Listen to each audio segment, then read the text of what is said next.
Informasi terbaru dari pencarian korban kebakaran Glodok Plaza, kita tanyakan kepada dua jurnalis Kompas TV. Sudah ada Audrey Zevanya di Glodok Plaza dan juga Niko Anggriawan di Rumah Sakit Polri Kramat Jati, Jakarta Timur. Kita ke Glodok dulu, Audrey.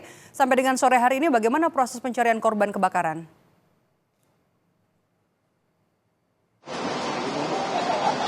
Ya, Medop, sampai pada saat ini proses pencarian korban dari insiden kebakaran di Glodok Plaza ini masih terus berlangsung tentunya. Kalau sesuai informasi yang sudah disampaikan tadi, memang masih sama datanya, yakni ada 14 orang yang dinyatakan hilang begitu oleh baik itu dari rekan, keluarga, maupun kerabat. Yang dimana 5 tadi sudah berhasil dievakuasi oleh tim rescue juga petugas damkar. Dan tentunya tadi petugas damkar ini baru saja bergantian shift begitu. Baru saja ada lagi petugas damkar yang naik untuk melakukan penyisiran kembali untuk mencari apakah sekiranya masih ada korban di dalam gedung Glodok Plaza ini. Dan juga memang kita ketahui terdapat beberapa kendala dikarenakan kontur bangunan dari Glodok Plaza ini sudah tidak stabil begitu, sehingga ini yang cukup menjadi kesulitan bagi para petugas damkar begitu juga dengan tim rescue untuk melakukan penyisiran dan menemukan sekiranya ada korban, karena beberapa korban yang sudah ditemukan juga ini ada yang sudah posisinya menyatu dengan puing-puing reruntuhan yang ada tepatnya di lantai 7, 8, dan 9. Dan bersama dengan saya saat ini untuk lebih jelasnya bagaimana terkait dengan kendala ataupun kondisi di dalam gedung ketika para petugas damkar ini melakukan penyisiran, sudah bersama dengan saya ada Bapak Suroto sebagai perwira piket yang bertugas hari ini dari Gulkarmat, Jakarta Barat. Selamat sore Bapak Suroto. Ya Bapak, terima kasih sekali lagi untuk dedikasi dari para petugas damkar. Kami sangat mengapresiasi sejak hari kemarin, ini hari yang ketiga ya Pak, betul. Boleh diceritakan mungkin Bapak sudah dari pukul berapa tadi melakukan penyisiran dan kendalanya kondisi di dalam ini seperti apa Pak? Karena kami lihat banyak sekali reruntuhan begitu, puing-puing yang mungkin menjadi kendala dari para petugas damkar. Mungkin boleh diceritakan Bapak Suroto. Oke. Kebetulan tadi pagi saya apus jam 7.30. Kemudian kita berangkat. Ya, memang yang di lantai 9 itu sudah rubuh ya. Jadi kita hanya sampai di lantai 8 gitu Pak. Ini bagaimana Pak ketika mulai dari Bapak masuk dari pintu evakuasi begitu untuk menuju ke lantai 7, 8, 9, apakah mulai dari situ sudah ada kendala-kendala banyaknya puing-puing reruntuhan? Ini bagaimana cara para petugas damkar ini mengakses jalan gitu? Karena kalau kami lihat di gambar kondisi di dalam ini kondisi gelap begitu, banyak sekat-sekat. Ini boleh diceritakan mungkin Pak?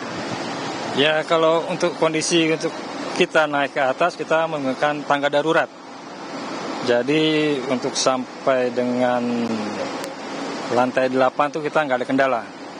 Cuma karena di sini kami mencari dan menyisir bila ada masih mungkin mayat yang belum kita temukan.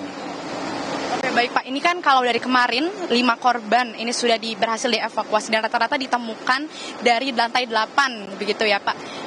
Apakah ada kemungkinan di lantai-lantai lain untuk ditemukannya lagi korban selain di lantai 8 ini? Dari petugas damkar sendiri ini apakah melakukan beberapa pembagian kelompok begitu untuk menyisir ke lantai lainnya selain lantai 8 dan lain sebagainya? Ini bagaimana Pak menemukan titik-titiknya yang diperkirakan? Oke, kalau kita setiap lantai kita sisir, jadi untuk di lantai 6 tuh masih bisa kita lewati dan kita sisir aman. Lantai 7 juga masih kita bisa sisir dengan aman. Karena yang di lantai 8 ini, karena ada bekas puing lantai 9 yang rubuh di lantai 8, nah itu agak kesulitan kita. Jadi kita masih menyisir full di lantai 8 dengan membagi beberapa tim rescue.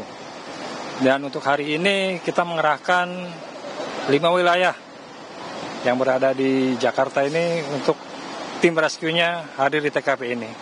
Demikian. Baik Pak, kalau tadi Bapak sudah informasi yang Bapak sampaikan tadi, kira-kira lantai berapa yang paling parah untuk adanya puing-puing reruntuhan yang paling sulit kemungkinan untuk menemukan para korban-korban ini di balik reruntuhan yang ada? Kalau lantai yang paling parah itu di lantai 8. Karena di lantai 8 tuh puing-puing yang rubuh dari lantai 9 tuh ada di sana semua. Jadi kita mungkin agak kesulitan ya mencari korban karena takutnya korban-korban itu sudah tertutup puing. Seperti itu. Jadi butuh waktu untuk mengurai gitu ya Pak dari antara korban yang ditemukan dengan adanya puing-puing yang menyatu begitu. Ya, kita kesulitannya di situ karena kita harus mengurai puing-puing dan banyak juga besi-besi yang jatuh di bawah itu. Terima kasih sekali lagi Pak Suroto untuk informasinya. Selamat bertugas kembali Bapak. Semangat dan sehat selalu untuk para petugas damkar. Demikian Medop dan juga saudara yang bisa kami informasikan. Itu tadi gambaran dari petugas damkar langsung perwira pikat tepatnya Bapak Suroto yang tadi sudah dari pukul 7:30 pagi menyisir langsung ke dalam lokasi untuk kembali mencari masih ada sisa 9 korban lagi yang sekiranya ini masih ada di balik reruntuhan puing-puing yang ada di dalam Glodok Plaza lagi. Tentu kita akan menunggu bersama, kita akan pantau, kita akan kawal terus bagaimana proses evakuasi yang sedang dilakukan oleh para petugas damkar dan tim rescue dari Gulkarmat Jakarta Barat ini. Kembali ke studio, Meido. Terima kasih Audrey. Dari Glodok kita akan pindah ke Rumah Sakit Polri di mana sebagian keluarga korban masih mencari anggota keluarganya pasca kebakaran. Sudah ada Niko di sana. Niko, sudah ada hasilkah berapa korban yang teridentifikasi? Kapan nanti hasilnya akan diumumkan? Ya, kalau misalnya terkait dengan hasil dari identifikasi ke-5 kantung jenazah yang saat ini sudah ada di Rumah Sakit Polri Kramat Jati, ini berdasarkan keterangan dari RS Polri sendiri, nantinya akan memakan waktu kurang lebih 1 minggu karena dari hambatannya ini, Medop dan juga saudara, merupakan jenazah yang dalam kondisi terbakar 100%, mengalami luka bakar 100%. Dan kemudian kalau misalnya hingga hari ini, sudah ada 5 kantung jenazah yang sudah diserahkan ke Rumah Sakit Polri Kramat Jati. 3 diantaranya diserahkan pada Kamis kemarin, sementara kalau misalnya 2 jenazah lainnya ini diserahkan pada pagi tadi. Dan kemudian RS Polri sendiri juga telah membuka posko antemortem yang mana ini akan digunakan untuk para keluarga yang ingin melaporkan keluarganya yang hilang untuk nantinya akibat dari kebakaran Glodok Plaza sendiri untuk diwawancarai terkait dengan apa saja yang menempel pada barang-barang yang menempel pada korban. Dan kemudian kalau misalnya dari data sendiri dari Rumah Sakit Polri sendiri nantinya ada 2 metode yang akan digunakan untuk mengidentifikasi jenazah, yang mana yang pertama ini adalah antemortem. Dari antemortem sendiri nantinya pihak RS Polri Kramat Jati akan mewawancarai keluarga korban dan juga kerabat untuk mengetahui barang-barang apa saja yang melekat pada korban sebelum dinyatakan hilang.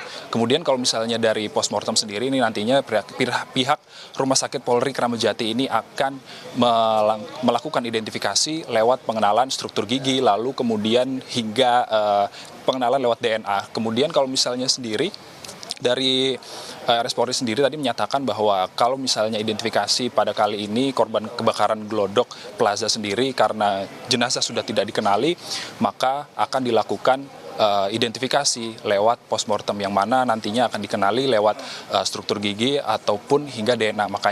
Dari itu pihak RS Polri sendiri mengatakan meminta para keluarga ini untuk datang ke rumah sakit dengan membawa barang-barang yang sekiranya belum dicuci, yang barang-barang korban yang belum dicuci yang nantinya bisa dilakukan untuk tes DNA. Kemudian kalau misalnya yang terbaru, ini RS Polri juga telah menerima 8 laporan orang hilang terkait dengan kebakaran di Glodok Plaza. Sementara itu 2 dari 8 laporan tersebut sudah dilakukan permintaan sampel DNA untuk nantinya akan dicocokkan dengan 5 kantung jenazah yang saat ini sudah ada di RS Polri Kramat Jati. Dan kemudian kalau misalnya dari BPBD sendiri terkait dengan update-nya ini sudah melakukan update terkait dengan orang hilang. Sebanyak 14 orang ini dinyatakan hilang akibat dari kebakaran dari Glodok Plaza sendiri. Dan kemudian dari 5 kantung jenazah yang sudah ada di RS Polri Kramat Jati ini masih belum bisa dipastikan apakah mereka ini termasuk dari 14 orang yang hilang akibat dari kebakaran di Glodok Plaza. Medop. Terima kasih jurnalis Kompas TV Niko Anggriawan melaporkan langsung dari Rumah Sakit Polri Kramat Jati dan sebelumnya ada Audrey Zevanya dari Glodok. Terima kasih kawan-kawan.